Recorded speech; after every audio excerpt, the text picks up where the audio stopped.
for fantasy. Football franchise, talking about that guy. Hoogie, Tyler every week. Heavy analytics, competition real steep. Whoa, that's sweet. Oh, in this belief. Nick so sick, man, bringing ships the whole fleet. Goats, not sheep. Follow every tweet. Don't sleep, always finding sleepers on the street, boy.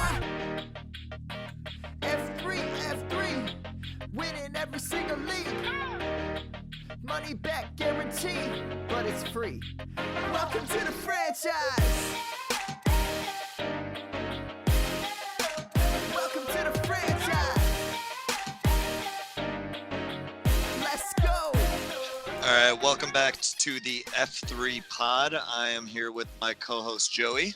I am Joey the Tooth IDP. And Andrew. Hey, I'm Biddy Cent FF. And we have right? Yeah, you did. And we have a special guest today, Carter Donnick. How you doing, Carter? I'm doing good. How are you guys doing? Good. You want to tell us a little bit about yourself before we get going on some of these running backs in the 2020 class? Sure. Okay. You guys can find me on Twitter at cdonick3. I'm internshipping currently at the Draft Network, writing about an article per week there and doing some other stuff. Also have a gig at Stampede Blue, writing for the Colts.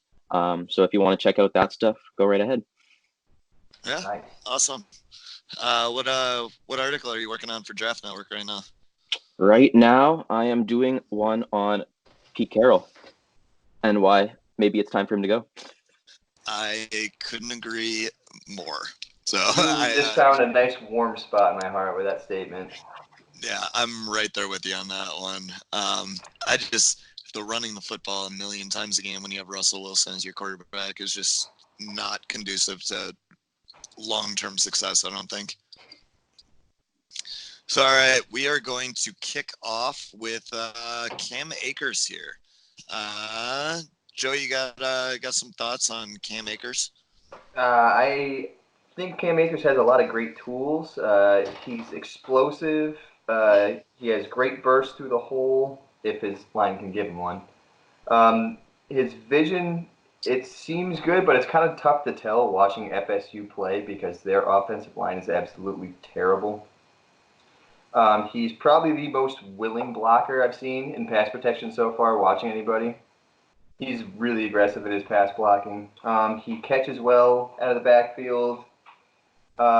Catches away from his body well, but I think it's his explosiveness that really jumps off the tape to me. Yeah, I definitely had athleticism as a plus trait for him. He runs really physically. Pass pro's inconsistent, but he definitely has some really, really good reps. His contact balance is good, and he's a strong finisher. And he's got some really nice tools in the open field. I really took issue with his vision and decision making. I really thought he looked poor in that area. But again, it's tough for me to tell how much of that can be attributed to him not trusting his offensive line because it was just so atrocious. Mm-hmm. So that's kind of the big question mark for me. And then he had ball security issues, which is obviously not great and something that I think a lot of running backs struggle to clean up.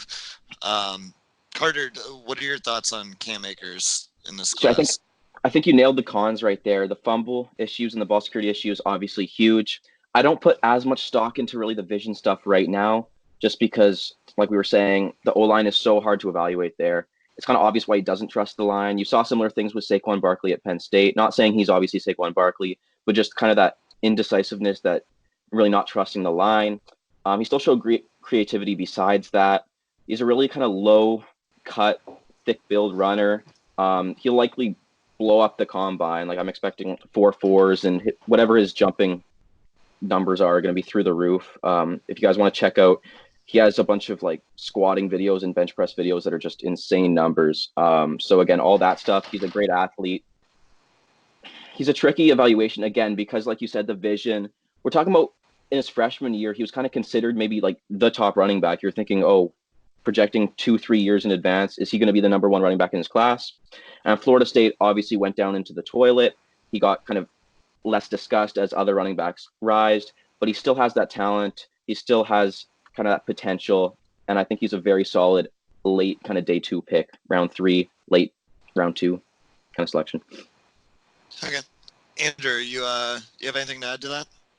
I just so I unfortunately went into this guy, film review with a little bit of a bias because I'd heard a little bit about him here and there, and so I was actually genuinely surprised with what I saw because I thought he looked a lot better than I was expecting him to look because of being told that his team was just hot garbage, and so what I saw in film actually it got me interested. I feel like we could have grouped him in with the first 5 guys that we looked at last week. If you put him in a better situation, and I think you guys are touching this obviously a little bit, but is he not getting talked about as one of the top guys? So it's interesting you mentioned Saquon Barkley, Carter, because when I did my Twitter thread, I believe I brought that up where that was exactly how I felt about Saquon watching him, where like I knew I had seen enough from Saquon to know that he had exceptional vision and that it just was him not trusting his offensive line. Whereas for me, like I haven't seen enough of Cam Akers with a solid offensive line to believe that the vision is there, I guess. But so my question to you, Carter, would be like, is he like right behind DeAndre Swift, ETN, Jonathan Taylor, and I guess those 3. Well, I mean, I think talent-wise, and I guess throw J.K. Dobbins in there as well. J.K. Dobbins, my bad. Yeah. Oh, good. I think talent-wise, you could definitely argue he's right there with them. But again, with that offensive line, with that stuff, he's more so kind of projection than any of those guys. So that's kind of what just drops him kind of half a tier below. I wouldn't say he's a full tier below. I definitely think like you still got to kind of consider him relatively with those guys, but I think he's definitely kind of a half step down from where they are just because of the projection and a little bit less certainty surrounding his game. Okay. Yeah, no, I feel that. So next guy we want to talk about here is Zach Moss, who I really liked when I was watching him last year, anticipating him possibly being a guy I was looking at last year. But obviously he didn't declare and didn't get enough to really solidify my opinion of him. But he was somebody that I watched this year, and he obviously doesn't have the top end athleticism as really all the other guys that we've talked about so far on this podcast, but I think he has pretty good change of direction for his size. His blend of power and balance is just insane. I think he has a really good balance of vision, patience, aggressiveness. He comes in under control. He doesn't get to the line too quickly, but he isn't a hesitant runner. I don't think he's going to threaten vertically in the passing game, but I think he has adequate hands, and I really like his pad level and body control working through the line of scrimmage and his ability to anticipate contact. The one thing with his change of direction is I think sometimes once he gets moving, he has trouble with it. Where like when he's coming into the line of scrimmage under control, he can cut across multiple gaps and make those cutbacks. But once he gets moving, he has a little trouble changing direction, and it just isn't gonna work for him in open field. He has to win with that contact balance. So those are some of the things I saw with Zach Moss. I do really like him a lot. I think that you probably, when projecting him to the NFL, aren't going to be seeing him catch more than, 35 passes a year, which is fine. He's not going to be like a receiving threat, but I think he's a capable receiver, and I think he should be able to run effectively between the tackles. What do you think, Andrew? He didn't jump out at me. And so, we talked last week that there's a couple guys that really, what they do well jumps out at you, and it becomes very obvious. So, I didn't see one area of his game that he excelled at. He was okay at everything, which I think we kind of put that on Dobbins last week as being in kind of that mold. But he's not close to being as good at everything as he was. So, I felt like he's probably going to be one of these guys that depends on where he lands in the NFL, how his career goes. I mean, that's true of everybody to an extent, but I just thought he was just a guy. I guess I didn't see. And to me, I think his his power and contact balance of the guys we've talked about is probably right behind Jonathan Taylor for me, of these guys we've talked about. But Carter, what do you think of Zach Moss?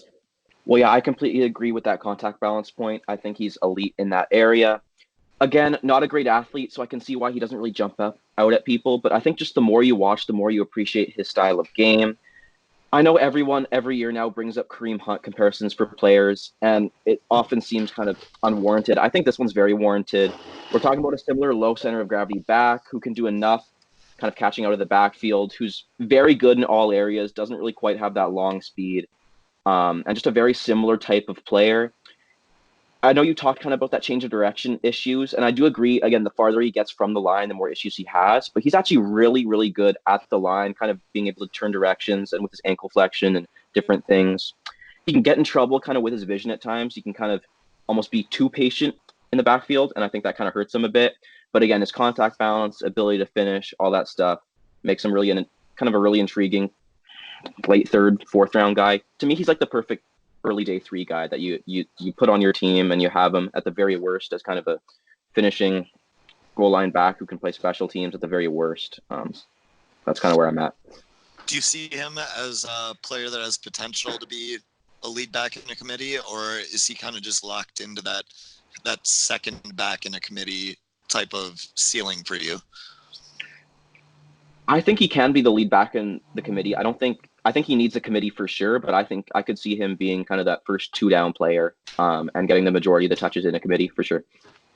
Okay. Joey, what do you think? You guys pretty much touched on most of it. I do think he has some decent moves in the open field. Like, he's got a nice stiff arm. He's got a pretty good spin move. It's just his speed kind of worries me, because if he has a tough time getting to the edge in collegiate level, it's going to be even harder at the NFL level.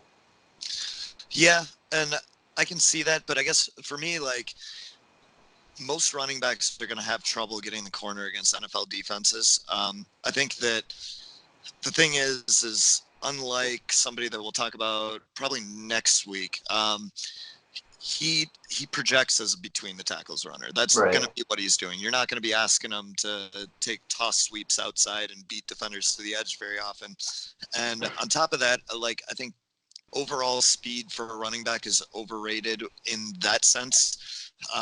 Just because, like, big runs for me are like if you can rip off 10, 15 yards. Mm-hmm. He's got the speed to get 10, 15 yards. And if you can break through that first tackle, you're making big runs. Like, the 40, 50-yard runs in the NFL are so uncommon that they're almost negligible in terms of evaluation for me. Right. So looking at someone like Zach Moss, like, I think that no, he doesn't have the long speed. No, he's not going to get the corner, but working between the tackles, I think, if he beats the linebacker, he can run over that safety. He can, mm-hmm. he has the body control to minimize contact from the safety, right, and just break that tackle, even if he's not running him over. So, right. I don't know. I think there's a lot that he can do, and I think just his capability as a pass catcher is interesting. Sorry, it looks like Andrew has something to say here.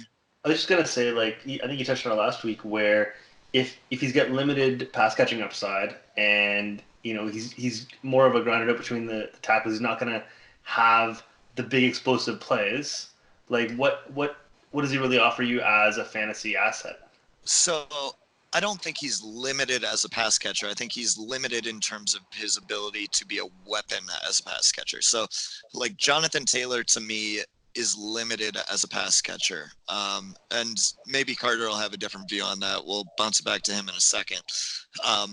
And yes, like, Zach Moss is definitely not going to be a weapon in the passing game in the way that someone like DeAndre Swift or J.K. Dobbins can be.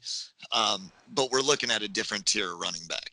Like, we're not trying to compare Zach Moss to the DeAndre Swifts of the world in this case, whereas Jonathan Taylor is kind of in that realms when you're looking at it from a fantasy perspective.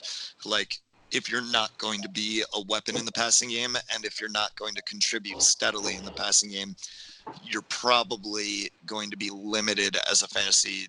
Your ceiling is going to be limited as a fantasy asset.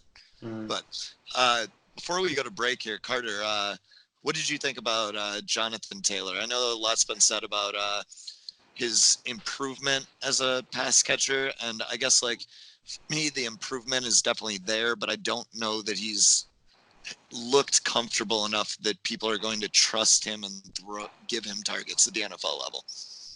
Yeah, I think the perfect word there is comfortable. There's kind of a comfortable factor that just isn't there right now. He did make massive strides this year. Him and both Travis Etienne too, who is kind of surprising because Etienne, you think he's an explosive player, he's a quick player, he's going to be a great pass catcher, but kind of like Melvin Gordon, the NFL, those types of players, that just wasn't the case. But this year he improved. Same with Taylor, he improved. But is it a strength? No.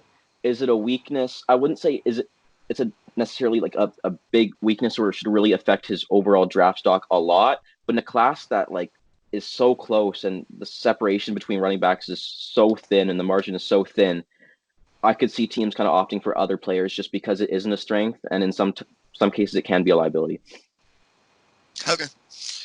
No, I agree with that entirely.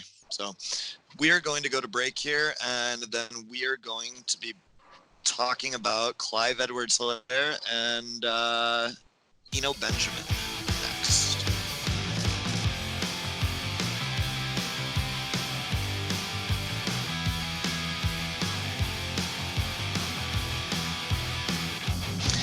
All right, we are back, and we are going to talk Clyde Edwards-Helaire, and Carter is a big fan, so we're just going to let Carter kick it off here. So, Carter, tell us what you like. How much time we got? 30 minutes left. I'm irrationally high on Edwards-Helaire right now. I think he's an amazing back. He does have a few issues kind of to iron out. I don't think really he's that consistent in pass pro right now. I think he struggles in that area, so that could really hurt him come NFL time and kind of being active on game day. But at the same time, this guy, impossible to take down the open field, impossible to tackle. You talk about kind of twitched up runners with elite contact balance. That's him. He offers kind of an elite pass option really with Burrow this year that you can't see out of really any other running back in the class as well. So that kind of separates him, especially where the league is headed right now. He's like Doug Martin, but if Doug Martin could catch really, really well and he was still in his prime type of way. He's just an exciting back to me. And great year aside, I think he just translates really, really well with where the game is headed. And I'm excited to see him at the next level. So I actually don't disagree with any of that. My issues with him, obviously pass pro is really rough. And like most of these guys struggle with pass pro at this point in their career. I guess the only concern with the pass pro for me is just that I think the place that he excels most is in the passing game. And so obviously like pass protection is a part of that. And like, that's definitely a part of his game. He has to improve to be a consistent contributor there. I think that first of all, I really like his footwork. His footwork at the line of scrimmage is just fantastic. And he's, I have him labeled as feisty because I think that's really like the best way to describe him. He's a fantastic route runner. He's got really good hands. Sometimes he lets it get into his body a little too often when he definitely could attack the football in the air a little better. My primary two issues with him are that while his contact balance is absolutely fantastic, I think that he lacks the power to move the pile. I don't see it. And I don't see the power to like run through defenders so much as he has the balance and body control to bounce off defenders, which is okay. But obviously when you're evaluating all sides of a prospect, you'd like to see that ability to move the pile with good leg drive. And then I think sometimes at the line of scrimmage, behind the line of scrimmage, his patience can border on tentative. Like I wouldn't call him a tentative runner, but I think he's definitely walking that line. And I think it definitely shows up from time to time where you'd like to see him just hit the hole and be more aggressive. Any thoughts on that, Carter, real quick? I agree with some of it for sure. I agree kind of with that tentative nature. You look at similar backs. We were talking about Akers earlier, right? You want to create just something big on every snap. And I think sometimes that's not going to happen. He just needs to take those 2-3 yards that are given to him. So I think he could definitely work on that. I do kind of disagree with kind of moving the pile, though. I think he's shown plenty of times this year. I think Alabama, there was one play in particular where he completely ran over a defensive back, and it was great. Yeah, was the one I was looking at that like made me question that. It was right off the right tackle, right? Yeah. Yeah. He had a play last night in the championship game where he took it outside, got hit by a safety. He got stood up, but he stayed with him, and they both just like ran with each other. He wasn't going back, he wasn't going forward, but it's not like he got pushed back by the safety. He just kept going. Yeah, and there's definitely reps that I see like that, and then there's also reps where I'll see him like get into the line of scrimmage and get stuffed and like just not move it, and that maybe that ties back into the like sometimes tentative nature at the line of scrimmage where like he just doesn't have a head of steam heading into the line of scrimmage, and like his power is based primarily on momentum, which we've seen with running backs like Ronald Jones and Sony Michel as well. Which obviously I'm not great company, but not the point. But you know, sometimes it's just like they need that momentum for the power, and that's entirely possible too.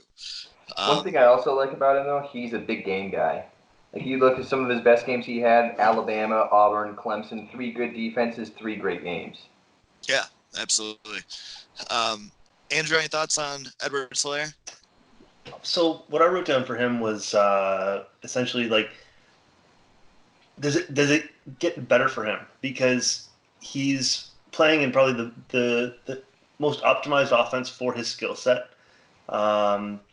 Is he going to have that luxury at the next level? And you talked about his inability to run over guys in college. That's not going to get better at the next level. So I liked what I saw. I think he's an incredible college player. My concern is that what he is, an incredible college player, and it's not going to translate. I'm not saying it's not going to. I think there should be a little bit more concern there. See, and I think when you look at his profile as a whole, like running backs don't need to do everything. Like not every runner is going to do everything, and like you can win with power without running people over. And like we said, like there are reps where he does run people over, but you can win with that contact balance. And like he's so elusive in the open field that it's really tough to get a solid hit on him, and that's where contact balance pays off. So I think that the profile translates super well to the NFL. And like my qualms with him as a runner are not things that I'm necessarily concerned with for him, because I don't think that where I see the deficiencies, those are things that he's going to need to do with his profile to succeed at the next level, you know? Where is he going to land that is going to actually be able to take advantage of who he is? I think really any NFL team has a spot on their team for somebody that can make people miss in the open field, has good contact balance, good vision, and catches the ball well and runs fantastic routes. I think those are all things that every team desires. Like when you're looking at niche players, you're more looking at people that can only catch the football, or people that can only contribute in short yard situations and stuff like that. And that's when I start to worry more.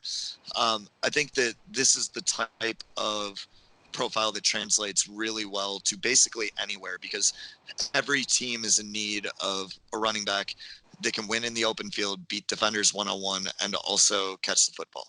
And he lined up all over the formation too. He lined up out wide, he lined up in the slot, he lined up in the backfield, and he can run routes from every one of those positions. So if you can put him in motion, put him out wide, have him outside running a route against a linebacker, he's going to win almost every time. If you could pick his landing spot, where would it be? Oh man, I think Kansas City would be nice for him. Yeah. Eagles, they love to kind of use pass options from the running game. Yeah, Eagles would be fantastic. Nice. So That would make that even more crowded, though. Yeah, I mean that's just the reality of the Eagles' backfield. Yeah. But Carter, you have anything to say about your guy before we move on to Eno Benjamin here? Well, again, I think, like you said, it's just his translation to the game is perfect. I know there's the pass pro questions, but you want really anything else out of him, and he can do it. That pass game option is really kind of, you can't really quantify the value on that right now. Again, being able to motion him out wide, basically like 1 out of every 3-4 snaps, just adds a different dimension, keeps defenses honest, and it really allowed LSU to take their offense to a whole new level this year. He was kind of the unsung hero of that offense. Like Burrow, obviously the MVP, but I don't know, even Jamar Chase won thought Biletnikoff was the best receiver in college, but I think Clyde Edwards-Helaire was kind of the engine that kept that offense going. Man, I'm so excited for that 2021 receiver class. It's going to be a lot of fun. All right, let's talk Eno Benjamin. When do you guys want to start on Eno here? I'll start. I like the tools Eno has. I think he's great athletically.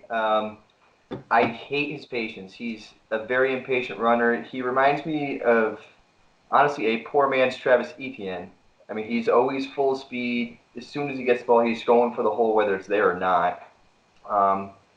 I do like his ability. He does have the ability to catch out of the backfield. He catches with his body a little too much, I think, but he still has the ability to catch out of the backfield. Looks a little lost running routes, but it's not, I wouldn't call it a negative. I think it's something he can work on. In the open field, I think he can be a menace. Like, he's very elusive in the open field, very athletic. But overall, he needs to work on that patience in order for him to be a productive runner in the NFL to me. Yeah, so Eno Benjamin, I really liked his hands. I disagree. I think the routes were a real problem for him. I think that's something he can improve, but like, man, like even running screen passes, he just didn't have any sense of awareness of where he should be. Like his spacing was really, really strange, and he'd like outrun his blockers before he even caught the ball. I think he pressed the line of scrimmage too much when he was catching his routes in the flat. I think his spacing and his route running was very questionable. Impatience and aggressiveness was like one of my big negatives for him, but I really liked his balance. I thought he had awesome footwork. He flashes pass protection ability. I think it was really inconsistent, but he definitely has it. He just dives for the chop block too quickly. Yeah, I agree with that. But I like the attitude he runs with, and I think my favorite thing is similar to DeAndre Swift. I really liked how versatile he was in the way that he wins in the open field, where he has a lot of different tools at his disposal once he gets into space. And I think that's a huge benefit for him, especially as somebody that can catch the ball. If you could develop his route running and just awareness on his spacing, I think that's something that could be a real weapon for him, is just getting him in space. Right now, though, like it is very hard just because he is so impatient to the line of scrimmage, and it does limit his ability as a runner. And then on top of that, he has severe fumble issues, which is always a negative too. So I think that he has immense upside, but there's just like a couple of things that are just like major question marks and or negatives with this profile that kind of hinder his immediate ability to be a contributor at the next level. Carter, you want to go? Yeah, so I can definitely see intrigue with him. I guess kind of just following up on that fumble question. If you watch his film, just watch the way he carries the ball. He never puts that thing in his left hand. It's like 99% of the time in his right hand. He does not look comfortable with it in his left. So I think that's kind of a bit of a underlying issue there that might be exposed at the next level. But kind of just moving on from that, when he gets ahead of steam and when he has burst going, he's really, really hard to bring down. I think kind of he's like a bowling ball in that essence. He almost kind of relies too heavily on that, though. Like you're saying, he presses at the line of scrimmage. He's overly aggressive near the line. And I just have an issue as well. He relies so heavily on his jump cut ability, and I don't really see, he doesn't really have the lateral agility or fluidity of some of the other backs in this class to solely kind of rely on that the way he does. So I think that's a bit of an issue. He's going to have to kind of change the way he wins at the next level in that essence. And also, like you guys mentioned, used heavily in the screen game. And I think that might be misleading for people that are kind of going to just check the box score and see, oh, he caught a lot of balls. He can translate right away as a pass catcher. And that's just not the case. I think he's got a lot of work to do in that area. And I think he wasn't nearly as efficient as he should have been on those screen passes in the college game. Did you take issue with the way he spaced himself from his blockers and defenders, and just like where he would position himself on these plays, or was that just something I was seeing? Well, I mean, I think it was also a patience issue again. I think he would just be pressed to start going. Okay, let your blockers kind of set things up in the screen game. It's the exact same way in the running game, and I think that was kind of more of an issue than the spacing. But I do kind of understand where you're going there. I think he definitely could have done things better in that essence. Okay, Andrew, let's get your thoughts on Eno here. I honestly had a hard time differentiating him from Zach Moss. I thought there's a lot of similarities there, and so he's just a well-rounded back and doesn't really excel in any area. I did notice his hands are obviously a little bit cleaner, but I didn't see any big explosive plays in the passing game. I just feel like he's like a mid to late round guy that probably it's a lottery ticket in terms of fantasy, right? He's just not. I don't think he's going to win the starting job anywhere. He's going to be a committee guy, and if you get lucky, maybe he wins the job somewhere and is relevant. See, I don't see the comparison to Zach Moss at all. No? No, I don't think they win in any of the same ways, to be honest. I think that Eno Benjamin is a far superior athlete. Zach Moss is a far superior between the tackles runner. And I think that Zach Moss is a lot more patient in his running style than Eno Benjamin, and that Eno can win in space, whereas Zach Moss tends to win primarily with contact balance rather than actually being able to beat defenders one-on-one without being touched. You mix the two, you have a great back. Yes, that I agree with. So we're going to take a short break here, and then we will be back to talk Keyshawn.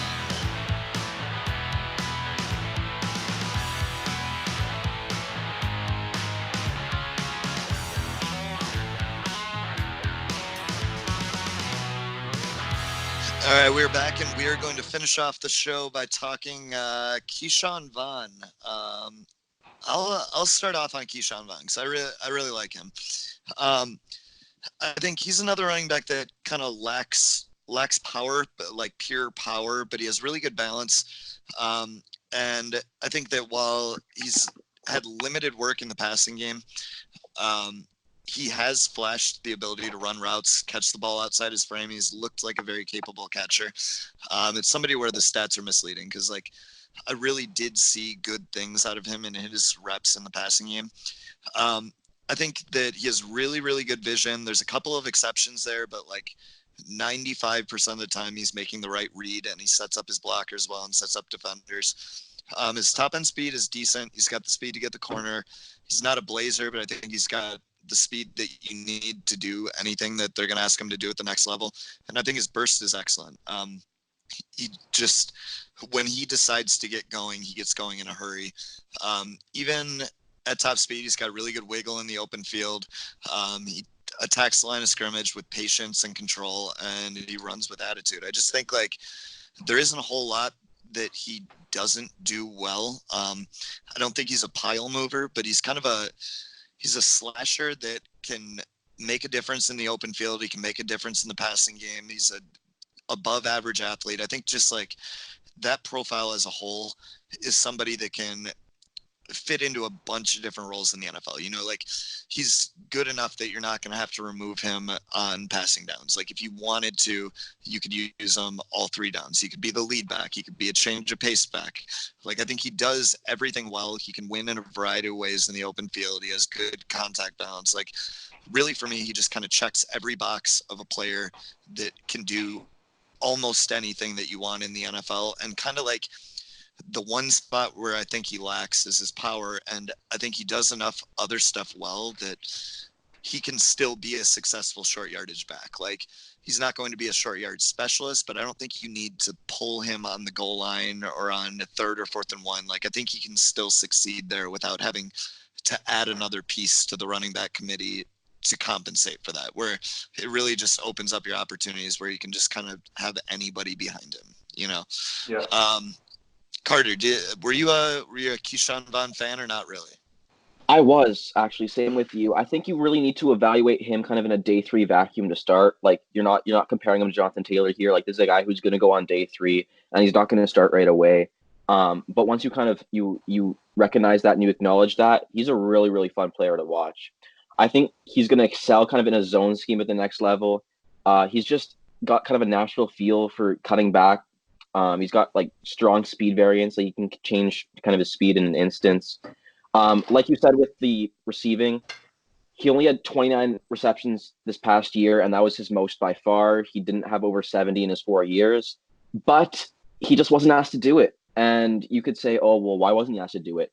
But the limited times he was able to do it, he did it well. So I don't think that's really that much of an issue. I don't know if there's enough of a resume there to call it a strength, but again, not a con at this point. And again, perfect in zone. Not going to overpower you, which is why I think that's kind of the best scheme for you, because he's not a bruiser. Definitely not going to be confused with kind of a short area guy. But tough, scrappy, knows when to kind of take the cutback lane, strong in outside zone schemes. I'm a fan. Andrew, Keyshawn Vaughn. So I kind of liked what Carter said about not comparing him to Jonathan Taylor, just because what jumped out at me was that he wasn't necessarily willing to sort of trust his blockers and take what was blocked for him.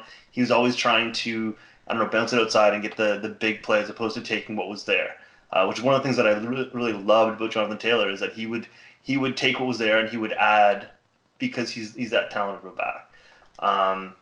He's a guy that I could be way off with this, but I think he would be really successful in San Francisco with their running scheme. And it just struck me as that kind of guy he's gonna bust off chunk plays because they're gonna open the holes that he needs, because he does need those holes. I don't feel like he's a guy that's creating a lot on his own. Do you know what I mean? So that's what I saw from him.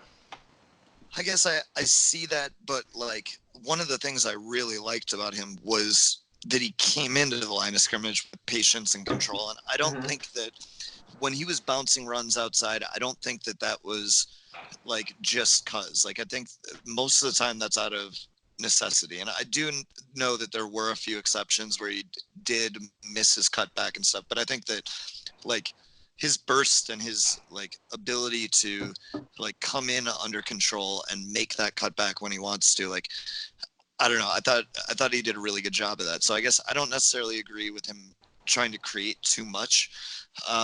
But like, I can understand what you mean with San Francisco. Like I don't know. I think he can create on his own.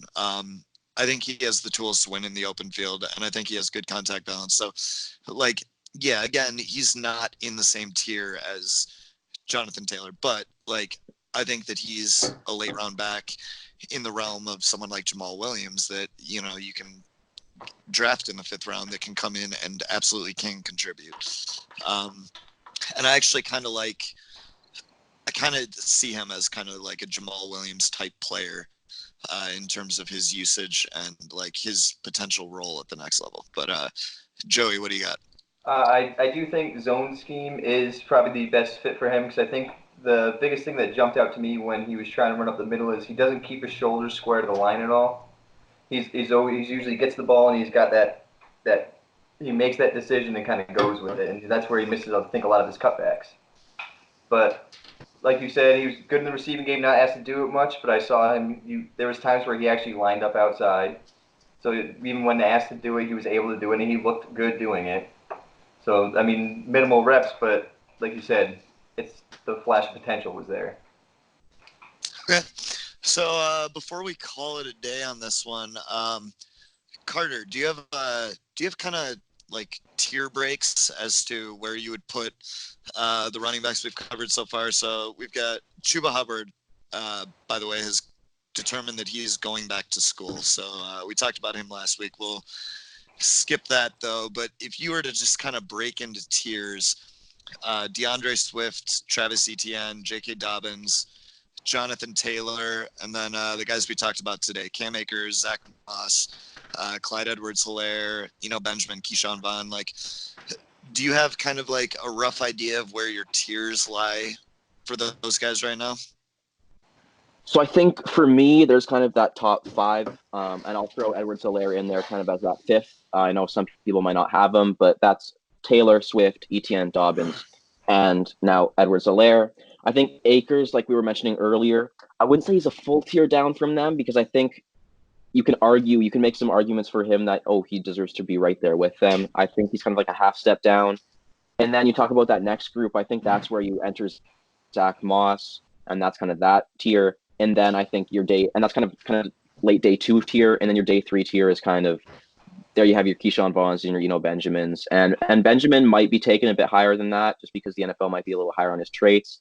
But I'm a bigger fan of Vaughn at this point. But I think again, same tier. So Okay. Yeah, no, I don't disagree with that. Outside of Edwards-Helaire, who I have a little lower than you do, I think that's kind of where, I think collectively, that's kind of where our tiers lie at the moment. Then real quick before we go, Najee Harris, if he enters this class, where do you think he kind of falls in those tiers? I did a full 180 on him this season. I was not a big fan coming into this year. I thought he lacked burst, decisiveness. Again, I knew he had the number 1 recruit ranking. He was a big physical dude, but I just didn't see it coming to the year. This year, complete 180, looked like a different player, looked a lot more explosive in the open field, did a lot better kind of with the ability to break big runs that he didn't show in his years past. I expect him to kind of return at this point, but assuming he doesn't, I would say he falls right with Akers, kind of in that half step below the top tier. All right. And I got one question. If you had to pick one sleeper back in the draft, who would it be? That's a good question. I'm going to go with Kylan Hill out of Mississippi State.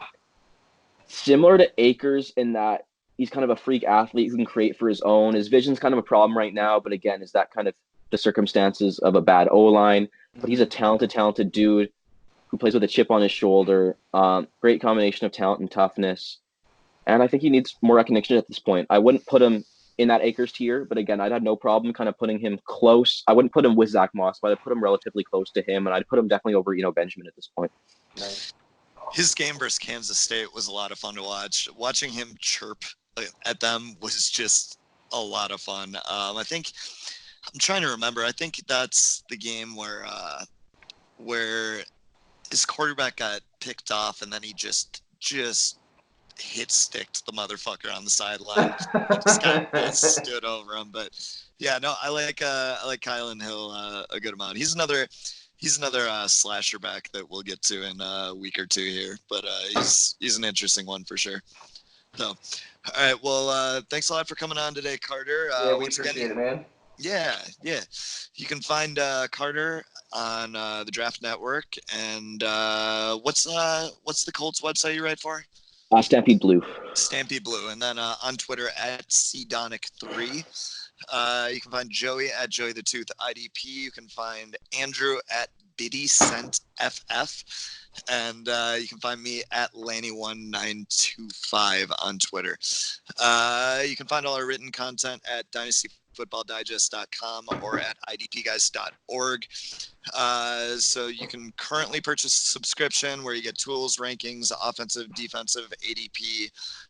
We have trade calculators, start-sit charts that obviously are no good until the season starts back up again. But those will be back again next year. And then access to our Slack channel where you can ask us basically anything and we will talk NFL draft until the NFL draft happens. So, all right. Thanks a lot for joining us, guys. And Andrew, anything you want to say before we call it?